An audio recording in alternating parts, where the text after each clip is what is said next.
রিফাত এখন কি করছে? ডিজিটাল মার্কেটার হিসাবে এক এজেন্সিতে ঢুকছি। একটা এজেন্সিতে তুমি কাজ করছো? জি। কিভাবে কাজ করো তুমি এখানে? অনলাইনে কাজ করতে হয়। অনলাইনে কাজ করতে হয়। তো আমি আসলে মা বাবার সাথে আলাপ করে শুনছিলাম যে তোমাদের পড়াশোনা, তোমাদের এই পর্যায়ে আসা এটা আসলে একদমই সহজ ছিল না, কিন্তু তোমরা পেরেছো।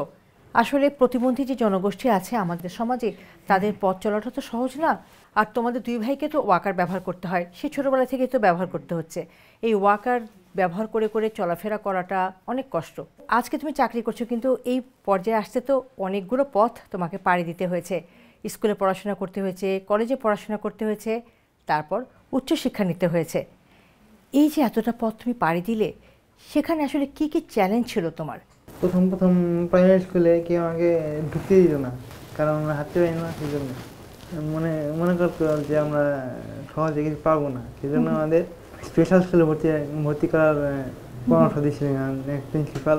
তারপরেও ক্লাস 5 পাস করে ঠিকঠাক মতো। রেজাল্ট জিপিএ 5 থাকে। জিপিএ 5 ছিল রেজাল্ট 5।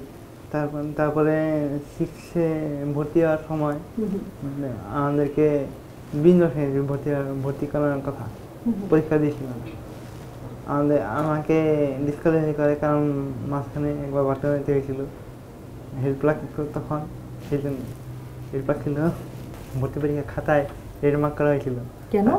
কারণ আমার যে বাথরুমে নিয়ে যেতে হয়েছিল, সেই জন্য ভর্তি পরীক্ষা খাতায় রেড মার্ক করার পরে যখন রেজাল্ট দেয় তখন ওর হয়ে যায়, কিন্তু আমার হয় না। এই যে ওই এক কারণে পরে মিনিস্ট্রি থেকে আবার নেওয়া হয়েছিল, কিন্তু মানে অন্তর্গত কোনো সমস্যার কারণে আমাদেরকে আর ওই স্কুলে ভর্তি করা নাই। পরে বিবেকানন্দ হাই স্কুল কলেজ থেকে আমরা 6 থেকে 12 পর্যন্ত পড়াশোনা করি, মানে কলেজ শেষ করি আর কি। তারপর প্রিন্সিপাল স্যার খুব সাহায্য করেছেন। এখানে যাওয়ার পরে কিছু বন্ধু পাই, আলহামদুলিল্লাহ ওরা সাহায্য করে ভালো। আচ্ছা।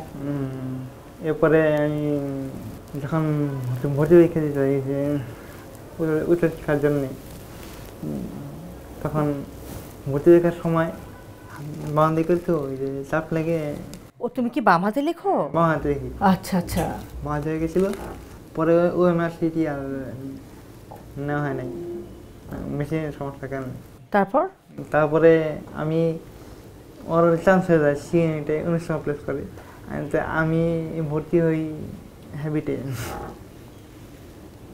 ভর্তি হওয়ার পরে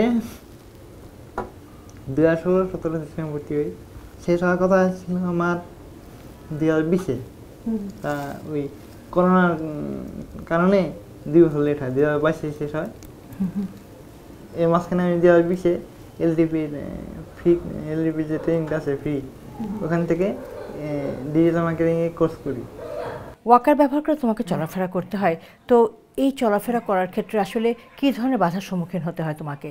সিঁড়িতে একটু সমস্যা হয়, একটু মানে রেলিংটা না থাকলে আর কি। রেলিং ধরে উঠতে পারি আলহামদুলিল্লাহ। 3 তলায় ছিল, একাই উঠে ক্লাস করতাম। আচ্ছা। 2022 সালে আমার প্র্যাকটিক্যাল পরীক্ষার ফাইনাল দিন আমার চাকরিতে ঢুকি আর কি। আচ্ছা আচ্ছা। প্র্যাকটিক্যাল পরীক্ষার ফাইনালটা দিয়ে আমি তারপরে কাজ জয়েন করে ফেলি। এই যে কাজটা করছো কেমন লাগছে তোমার? আলহামদুলিল্লাহ খুব ভালো লাগে। কেন ভালো লাগছে? আমার মেন্টর হেল্পফুল, তারপরে কোনো সমস্যা হলে সাথে সাথে সলভ করে দেওয়া হয়। মানে তোমাকে সহযোগিতা করছে, তাই তো? পরিপূর্ণ সহযোগিতা পাচ্ছি।